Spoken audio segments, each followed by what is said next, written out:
Muy buenas a todos y a todas.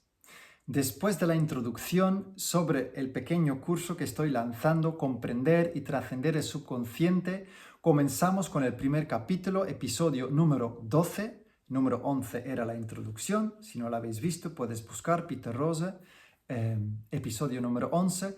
Comenzamos con el episodio número 12, en la cual voy a explicar con más precisión qué es el subconsciente, cuál es su naturaleza y qué podemos hacer para reprogramar, podríamos decir, para hacer que una información más saludable, más constructiva, empiece a actuar y los patrones y la información que no nos sirven empiezan a perder peso y dejan de condicionarnos tanto, mucho menos, o dejan de condicionarnos de manera predominante. Entonces, comenzamos, voy a explicar un poco qué es el subconsciente y cómo funciona. Tengo aquí un pequeño guión para que de manera más precisa pueda explicar algunos puntos que considero relevantes. Entonces, es la tercera o la cuarta vez que grabo este vídeo, pero insisto, a pesar de mi perfeccionismo, que a veces también me hace daño, me hace posponer las cosas que realmente son importantes para mí, decido de mi corazón aportar lo mejor que pueda, a pesar de que puede tener alguna imperfección ese podcast. También aquí, comenzando ya un dato de información en mi propio recorrido, que había una creencia muy firme de que yo era imperfecto. Entonces el perfeccionismo se puede manifestar con una persona que tiene la creencia de que soy imperfecto. Una forma de recompensar esa información. Un pequeño dato para comenzar a entender un poquito cómo funciona el subconsciente. Por un lado, el subconsciente podemos decir que es información. Por otro lado, parece ser dinámica, que tiene vida propia. Entonces, yo considero que somos conciencia, que vivimos en un vehículo. Podríamos decir que una luz puede tener diferentes filtros de diferentes colores. Entonces, según el filtro de color que pongamos a la misma luz blanca, va a actuar, va a manifestar un tono de color o otro tono de color.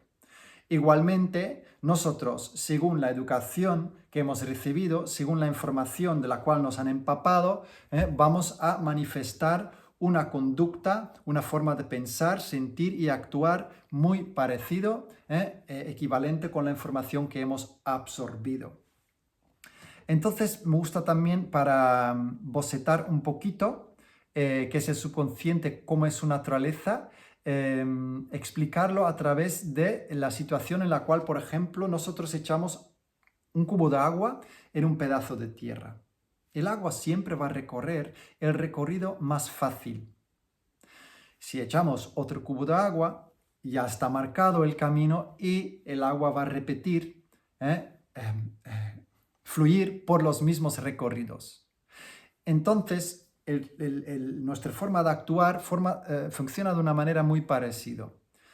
Siempre va a intentar de que actuamos de la forma más familiar, la forma más natural. Y mencionar también que si queremos excavar un canalcito nuevo para que el agua recorre un camino nuevo, vamos a tener que excavar un camino nuevo, de la cual también se trata ese curso. Entonces, la luz blanca puede ser filtrada por diferentes colores según las características que hemos absorbido en la formación de nuestro personaje, y el agua siempre suele recorrer los mismos recorridos, y si queremos excavar un nuevo recorrido, vamos a tener que excavar un nuevo canal. Voy a explicarme a través de algunos ejemplos.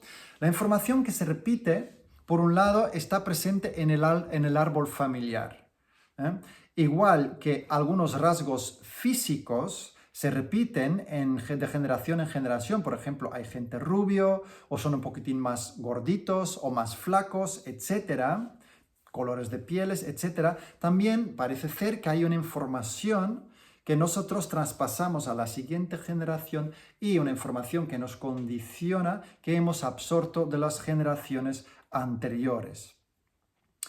Esto dicho por un lado. El árbol familiar, lo que se trabaja en constelaciones familiares, ayudan para tomar conciencia qué información yo arrastro y me condiciona como persona, como personaje, yo diría mejor, Y sobre todo vamos a indagar siempre qué me está limitando para ir en la dirección que yo quiero ir. Absorbemos información desde que nacemos, por nuestra educación, por la cultura, etc. Y aquí dos puntos muy relevantes. Sobre todo la información que se repite de manera consistente va a quedar más marcado. Van a ser detonantes, van a ser formas de actuar, pensar y sentir que van de mano en mano, que son familiares para nosotros. ¿Por qué? Porque se han repetido tantas veces, por ejemplo, que tú no valgas, que no eres capaz, o al revés, tú eres muy capaz, seguro que lo vas a conseguir. Según la información que nos han inducido de forma repetitiva, después como adulto puede ser más fácil enfrentarnos a los retos o tener una autoestima más baja para enfrentarnos a los retos y creer que no somos capaces. ¿Vale? Eso dicho por un lado, la información que se ha repetido de forma consistente en el tiempo en nuestra infancia. Después están las experiencias de alto impacto emocional. Podríamos también hablar del trauma. Entonces, cuando hay una experiencia la cual ha generado una sensación muy intensa, esos ambientes emocionales también crean un mayor impacto en nuestro subconsciente. Por ejemplo, alguien que de pequeño estaba atrapado en un ascensor.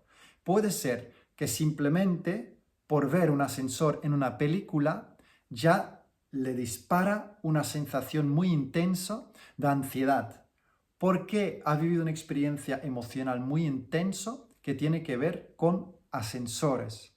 Entonces, muchas veces, vamos a observar en general una de las dinámicas del subconsciente, simplemente el olor, en mi caso a rechazo, por ejemplo, o a culpa, ya me puede disparar esos ambientes emocionales, esas sensaciones tan familiares. Solo la sugerencia o algo que parece un poco o incluso nos podemos imaginar que hay motivos para sentir culpa o nos están rechazando y es incluso imaginario.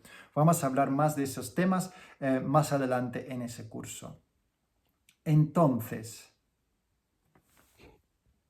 ya que hablamos de impacto emocional, es un dato que me parece interesante. Cuando nosotros vivimos una experiencia emocional muy intensa, vamos a ver que muchas veces recordamos muchos detalles de esa situación, curiosamente, como si la intensidad de la emoción ha hecho que captamos más información de esa situación. Entonces, también mencionar de impacto emocional que me parece muy interesante, que muchas veces no recordamos qué nos ha dicho una persona, pero sí que recordamos muchas veces cómo nos hizo sentir esa persona. Y también, hablando de esos puntos sobre el impacto emocional, la base de la adicción de conductas compulsivas suelen ser el ambiente emocional. Vamos a crear conductos de actuar de una forma, pensar de una forma para poder rebosarnos en una emoción muy familiar. Entonces, el contexto emocional, las creencias, los hábitos, las formas y conductos que más se repiten se vuelven familiar, se vuelve natural. Podríamos decir que se va creando una especie de molde a través de esa información. Lo más natural siempre va a ser adoptar la realidad según el molde que hemos creado. Dos personas pueden ver la misma situación, que hay muchas bendiciones y un montón de ventajas, y otra persona puede ver un montón de pegas y desventajas. Según la información que arrastramos, una persona puede tener la tendencia a ver la parte vacía del vaso y la otra persona puede tener la tendencia de ver la parte llena del vaso. Entonces hay moldes que nos sirven, hay información, conductas que nos aportan para ir en la dirección que queremos ir. En mi caso personal, por ejemplo, hay una parte de ingeniosidad, de ser disciplinado, ordenado y comprometido que he absorbido, sobre todo en este caso, de mis padres, y estoy muy agradecido porque son cualidades que me sirven para lograr mis proyectos, etc. Después hay otra información en diferentes ambientes que yo he absorbido, como la culpa y el rechazo, que en este caso no me servían porque esos tipos de emociones me paralizaban. Me bloqueaban y me invadían para que yo ya no podía hacer el servicio o el trabajo, el proyecto que yo quería hacer. Entonces, mencionamos que hay moldes, hay información constructiva que nos sirve para crecer como persona y van alineados con nuestra esencia, nos sirven para hacer lo que hemos venido a hacer, pero hay un montón de información. Podemos hablar y mencionar también las famosas resistencias que se manifiestan a la hora de que queremos hacer algo que no es familiar para nuestro vehículo. Por ejemplo, en mi caso, cuando empecé a permitir más lujos en mi vida, observaba mucha resistencia para comprar un ordenador Mac, por ejemplo, que es un símbolo de calidad. Lo tuve que devolver 4 veces, mi ordenador Mac. Cuando iba por primera vez a un hotel de 5 estrellas, todo iba al revés, parecía imposible llegar. Entonces, según el molde que nosotros tenemos, ese molde formado que llamamos subconsciente, nosotros vamos a escoger y atraer situaciones y también crear situaciones según esa información, interpretar situaciones según esa información. Aquí, por ejemplo, para bocetar un poco esa situación, si alguien está obsesionado con tener un bebé, por ejemplo, puede ser que vea más cochecitos de bebé en la calle, pero realmente parece ser que hay más cochecitos. Pero no hay más cochecitos. Pero tiene un término en psicología que ahora no me recuerdo, que la mente va a ver lo que quiere ver. Y cuando nosotros tenemos incluso una persona muy presente en nuestra cabeza que conducía con tal coche, puede ser que veamos más esos coches. Entonces, si nosotros estamos educados de siempre sacar ventaja de una situación, puede ser muy fácil y familiar para nosotros siempre buscar las ventajas y los aprendizajes. Igual, si hemos crecido en un ambiente de queja, de frustración, podemos crear situaciones en las cuales podemos rebosarnos en la frustración y va a ser muy natural ver lo que falta y ver las pegas, etc. Entonces hay moldes que nos sirven para ir donde queremos ir y hay otros que nos condenan y nos condicionan y son esos que en general vamos a trabajar para ser más libres, para poder ir en la dirección que queremos ir. También importante mencionar que hay cosas que hacemos que por motivos aparentemente conscientes, ¿vale? Aparentemente conscientes, cuando realmente hay otros motivos inconscientes, pero los encubrimos porque a nivel subconsciente, por un lado, hay emociones negativas, incómodos alrededor de ese aspecto de nuestro personaje. Muchas veces, si hay creencias, por ejemplo, de que ser vago o tumbarte en el sofá todo un día entero es algo malo, siempre hay que trabajar duro y sacrificarte por los demás. Entonces, cuando nosotros queremos permitir un aspecto de nuestro personaje que está condenado por la información, muchas veces vamos a reprimir ese aspecto, la cual nos puede dar problemas, que lo vamos a hablar también en los futuros capítulos. Entonces, muchas veces ahí aparecen las justificaciones, que yo hago tal cosa conscientemente por tal y tal motivo, pero en el fondo hay otros motivos. Deja que lo explique un poquito mejor. Por ejemplo, yo me he dedicado al arte durante muchos años, exponer en galerías, etc. Yo era artista apasionado porque me gustaba dibujar, me sentía bien crear, etc. Eso es lo que yo me contaba. Pero en realidad había una información subconsciente que yo tenía la autoestima por el suelo y yo utilizaba el arte para buscar fuera la aprobación que yo no me podía dar. Porque a pesar de todas las cosas bonitas y buenas que me han dado mis padres y mi cultura y mi ambiente, pero aún así algunas situaciones me han inducido a sentirme mal conmigo mismo, a no creer en mí mismo y a arrastrar un sentimiento y una creencia de que no valgo para nada.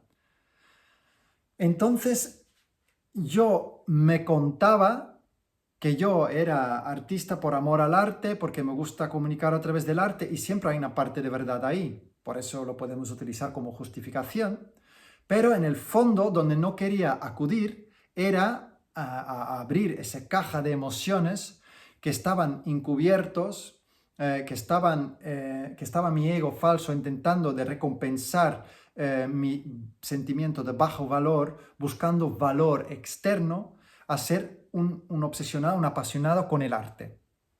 Además, yo hice cosas hiperrealistas, muy impresionantes, porque esos aplausos me daban esa aprobación que me daba alimento para sentirme bien conmigo mismo. Problema, que es una especie de codependencia, que tiene la necesidad de constante aprobación, es muy agotador y puede ser una pesadilla para las personas a tu lado. Entonces, hoy por hoy, gracias a Dios y a la vida y sus experiencias, cada vez he aprendido más a tomar responsabilidad por mi bienestar, aceptar y amarme, quererme tal y como soy y dejar de buscar que los demás me den lo que yo no soy capaz de dar a mí mismo. Entonces podríamos decir que yo arrastraba una sensación de ser muy imperfecto. Entonces, mecanismo de recompensa, actuar con un perfeccionismo excesivo. Porque me siento imperfecto, entonces conducta hiperperfeccionismo para recompensar esa sensación. Y yo quizá me contaba motivos por ser perfeccionista, pero el verdadero motivo era que yo me sentía imperfecto. Y no digo que el perfeccionismo no puede servir para cumplir nuestros proyectos muy pulcros, pero cuando hay excesos, en muchos casos puede haber daño. Yo, por ejemplo, podía ser muy poco flexible en algunos contextos, etcétera, porque tenía esa necesidad de hacerlo todo perfecto. Entonces, seguimos. También observaba que yo decía, discúlpame por todo. Ay, lo siento, perdóname, discúlpame. Porque si alguien se sienta mal con él mismo, es muy fácil que le sale decir discúlpame. Primero porque se siente muy culpable por ser quien es. Entonces a la primera le sale de forma muy natural. Vamos a verlo en diferentes personas. Las personas que todo el rato dicen lo siento, disculpa, tienen un trabajo pendiente aún de autoestima. Alguien que está bien consigo mismo no hace falta disculparte por existir, por cosas irrelevantes, etc. Entonces, también cuando alguien hacía una broma sobre mi forma de ser, aunque no era malintencionado, no hablamos de un abuso como bullying, etc. en esta ocasión, yo lo tomaba personal, porque me sentía muy mal conmigo mismo, entonces una pequeña broma sobre quién yo era ya me disparaba esas sensaciones a la cual yo no quería acudir sobre sentirme mal conmigo mismo.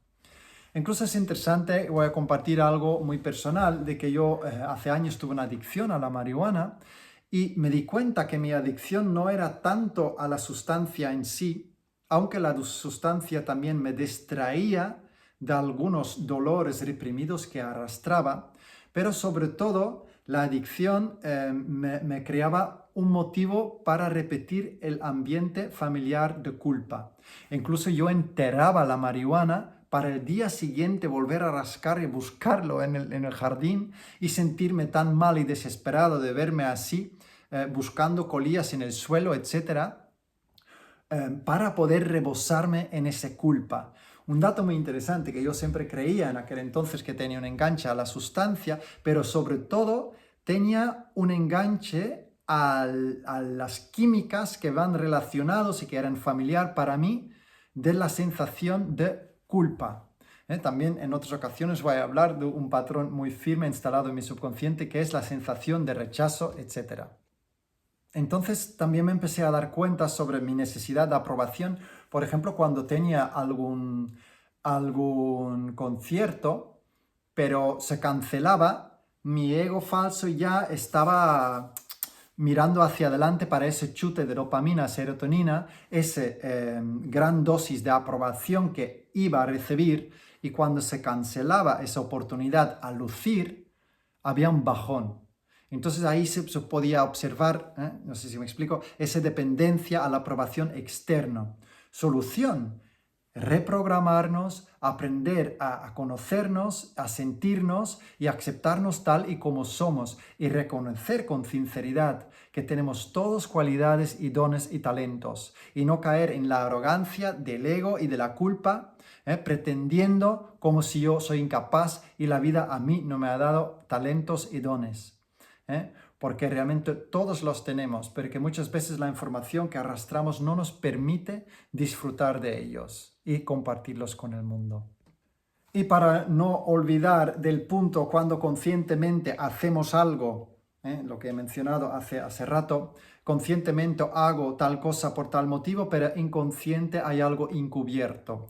Un ejemplo muy bueno, creo, para ilustrar eso es que yo en otras ocasiones, por ejemplo, dejaba una cosa muy rico para una persona que quería en la mesa y cuando veía que no me daban un aplauso por haber dejado ese regalito o por haber limpiado toda la casa o por haber ayudado, veía cierta frustración y que había cierta expectativa por debajo de mi ayuda. Yo me contaba que me gusta ayudar a los demás, como que hay un aspecto siempre de verdad, ¿no? Que hace sentir bien ayudar, por lo cual me gusta ayudar a los demás. Pero sobre todo en este caso, ¿por qué me hice sentir bien ayudar a los demás? Porque cumplía la función de darme reconocimiento y aprobación. Otra vez menciona problema, que es una dependencia, una proyección que proyectamos en los demás de nuestra propia herida. No hay nadie que está a gusto en una relación en la cual la otra persona todo el rato te está utilizando para que tú le proporcionas aprobación. Aprobación para que, y aplauso, porque el mensaje que nos estamos dando a la otra persona cuando nosotros hacemos la cosa no auténtico, por amor, pero realmente porque estoy buscando algo, la otra persona percibe a nivel subconsciente que le estás explotando. La cosa, el nice guy o nice woman, el complacer, el síndrome de complacer, que hay un libro muy bueno que habla de ello, muchas veces tiene ese contrato encubierto. Robert Glover, creo que se llama, lo explica muy bien, no soy seguro del nombre, en el libro The Nice Guy Syndrome, en este caso sobre todo como el hombre complaciente tiene muchas expectativas por debajo de la alfombra, entonces puede caer en todo tipo de comportamientos muy inmaduros, muy infantiles, de castigos, de ignorar a la pareja o los amigos porque no me has dado lo que yo en el fondo quería obtener. Yo no te he hecho ese regalo de forma auténtica. Había una expectativa que yo quiero que tú me des lo que yo no soy capaz de darme. Y qué pesadilla para la otra persona. La otra persona ya tiene sus propias heridas para cargar y para sanar, para que venga fulanito y ahora se vuelve dependiente de ti para que le das aprobación. Otra característica de la codependencia, que estaría muy bien hacer algunos episodios en concreto, es que el codependiente siempre quiere hacer sentir bien a la otra persona para él sentirse bien. Y también es una carga y una pesadilla, porque todos cuando estamos tristes queremos vivir nuestra tristeza. Cuando siento frustración, que reconozco mi frustración y no sentir un constante energía de que la otra persona me quiere cambiar. Entonces, este puntito dicho, que conscientemente yo me cuento que ayudo por el hecho de ayudar, porque me gusta ayudar a los demás, pero por debajo hay otros motivos encubiertos que realmente son el motor para hacer lo que hago. Y cuando hablamos de subconsciente, sinceramente creo que nos creemos muy libres, pero hay tantas decisiones que nosotros justificamos, explicamos que lo hago por este motivo o por otro motivo, pero si empezamos a indagar y comprender cómo podemos llegar a una información más oculta, vamos a ver que hay muchísima información y muchísimos motivos ocultos que están ahí actuando cuando nosotros ni siquiera somos conscientes. Y que muchas veces hago lo que hago, no porque yo me cuento por lo que hago lo que hago, no porque los motivos que yo me cuento, pero por motivos motores que están en el subconsciente, motores que nos pujan en esa dirección, pero no están aparentemente visibles. Entonces, la buena noticia, cuando nosotros empezamos a tomar conciencia de qué programa arrastramos, el primer paso, es muy conocido en el mundo del crecimiento personal, no puedo cambiar nada si no soy consciente de que está ahí. Entonces, si nosotros tomamos conciencia de la información que nos está condicionando, ahí podemos empezar a inducir un cambio con diferentes estrategias y técnicas. Uno de mis favoritos es los actos simbólicos, lo que Jodorowsky llamaba la psicomagia. Entonces, para ilustrar un poquito más el lenguaje simbólico, la dinámica del subconsciente y algunos efectos que puede tener la toma de conciencia, quiero hablar de lo siguiente. Entonces, lo interesante es cuando descubrimos qué información subconsciente existe para que actúas de tal manera, porque cuando tomabas conciencia y lo podemos comprender, cuál es el verdadero motivo, por qué actuamos de tal manera, podemos empezar a trascender y reprogramar nuestra mente. Algunos ejemplos más sobre algunos clientes que he tenido. Alguien que vivía mucha injusticia. ¿Qué profesión crees que va a escoger? Alguien que arrastra un programa de mucha injusticia va a escoger una profesión que representa justicia, que en este caso es ser abogado. Entonces, ojo, me gusta mencionar aquí que no quiere decir que esta persona no puede disfrutar de ser abogado, pero en algún momento quizá cuando quiere hacer otra cosa se siente muy condenada por esa necesidad de tener un trabajo que simbólicamente representa justicia, porque está atado a una búsqueda de recompensa, a buscar justicia. Entonces, cuando ella tomó conciencia en este caso, puede encontrar una justicia en su interior o de otras formas en su vida y dejar la necesidad de practicar el labor como abogado o abogada. Por ejemplo, tengo un programa de injusticia, escojo un trabajo que representa justicia. Tenía un cliente muy interesante que arrancaba el pelo de forma compulsiva. Entonces, cuando topamos rascando con la creencia de que ella arrastraba una creencia de que era loca, siempre le decían y le transmitían que era un bicho raro y estaba loca. Cuando ella topé, creo que se dice así, cuando encontramos esa creencia de que yo soy una loca, ella tomaba conciencia de esa realidad que arrastraba, esa creencia, dejé de arrancarse el pelo. Fíjate la potencia de tomar conciencia. Yo en algún caso, que en un futuro también con mucho gusto le explicaré, a la hora de tomar conciencia, minutos después, un síntoma físico en mi espalda desapareció. La toma de conciencia muy potente. Otro cliente, y ahí llegamos a un punto favorito mío, es que las molestias, lo que nos molesta en los demás, siempre dice algo muy interesante sobre nosotros mismos. Entonces un cliente le molestaba mucho que su pareja compraba todo premium, todo de alta calidad. ¿Por qué le molestaba? Porque en el fondo se lo quería permitir también comprar cosas de alta calidad, pero tenía muchas creencias de carencia, de que esas cosas no se pueden comprar, hay que guardar mucho para el día de mañana, arrastraba mucho miedo a no tener economía, abundancia, etc. Entonces su ser, su conciencia quería también disfrutar y gozar algunas cosas de calidad en la vida, y lo que me molesta en el otro, como he dicho en el capítulo anterior y lo volveré a repetir en cada capítulo de ese cursillo, puede hacerme, si algo me molesta en el otro, puede hacerme la pregunta clave: ¿qué está haciendo esta persona que yo no me permito hacer? O me juzgaría por ello.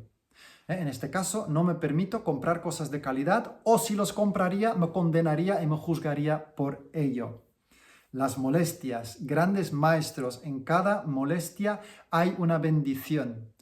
Cuando a mí me molesta que alguien que hace siempre lo que le da la gana, es muy egoísta. En nuestros juicios también hay una información muy precisa sobre nuestro programa. Si yo juzgo a alguien que es muy egoísta, o estoy en una polaridad o en otra. O yo también soy egoísta, pero lo condeno dentro de mí, por lo cual proyecto fuera esa molestia porque no lo quiere reconocer en mí. Pero también puede ser, si veo a alguien que siempre se tiene en cuenta y siempre se pone en primer lugar, que me molesta porque yo no me doy permiso a ponerme en primer lugar. Siempre me abandono a mí mismo para complacer a los demás. Entonces, si hay una molestia, puede ser la misma cara de la moneda o la cara completamente opuesta. ¿Vale? Entonces, voy a dar muchos más ejemplos de mi propia experiencia y de otras personas, cómo la molestia ha sido un gran maestro en la vida de muchas personas.